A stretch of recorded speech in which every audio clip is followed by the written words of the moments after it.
Its official name is H.R. 3261, although most know it as the Stop Online Piracy Act, the Internet Censorship Bill, or quite possibly the end of the Internet as we know it. This is, of course, SOPA.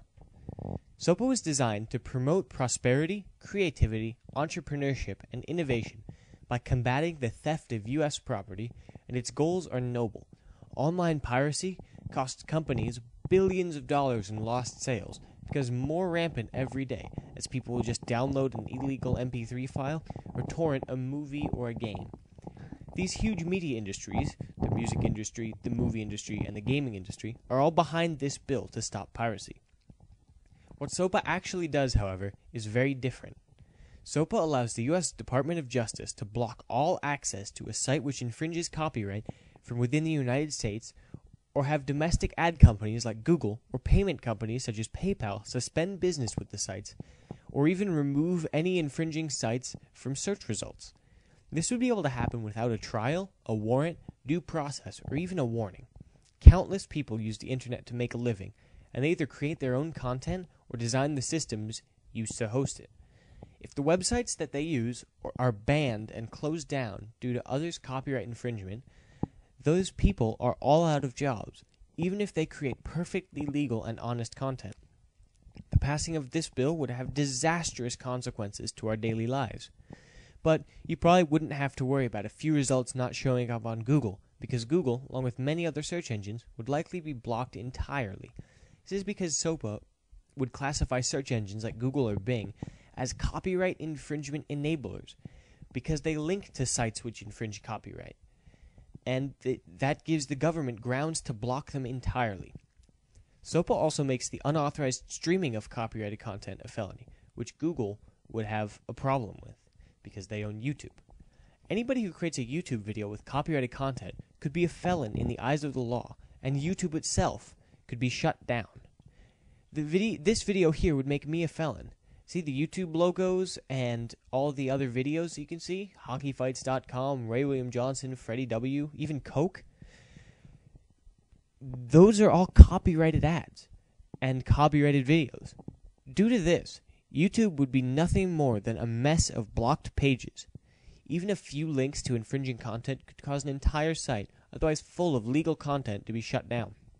Currently, YouTube can operate and host videos containing copyrighted content until the copyright holder submits a claim.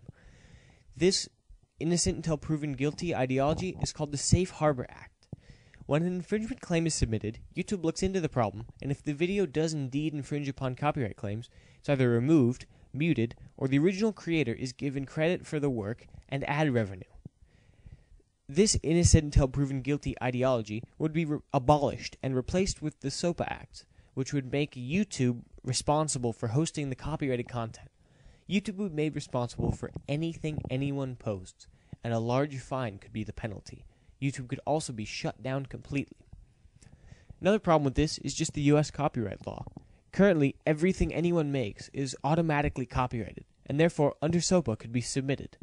Now, if you're making a video about gaming with screenshots or a capture card, or a review of anything, or any video with content that you didn't create, like a logo on a sweatshirt, you could be punished.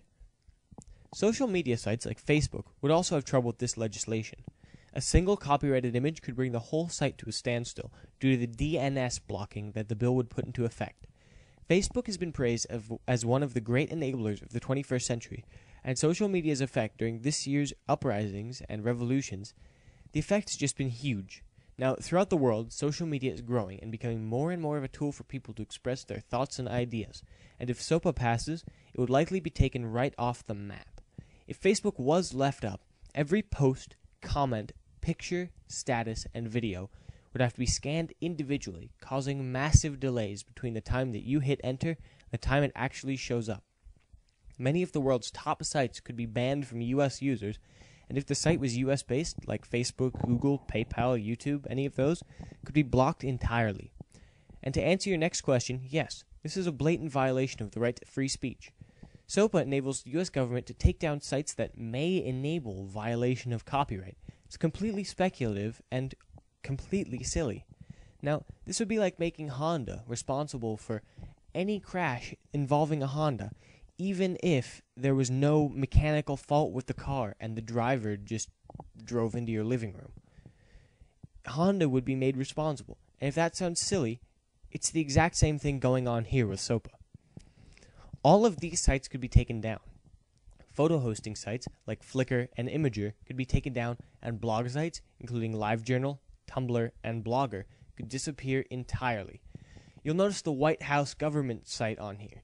The whitehouse.gov site hosts petitions, and if one link into a petition were to be submitted and it would link to copyrighted content, the White House government site could be taken down. Websites like eBay, where people can host and sell their items, could also be affected. eBay hosts images of people's items that are up for sale, and if only one user provided an image of what they were selling, and some copyright owner would like to submit the claim, the government could block the site until it was removed, which would potentially cost eBay billions of dollars in lost revenue. Opponents to the bill point out that any U.S. customer that uses a website overseas would give the U.S. jurisdiction and the power to take action against the site.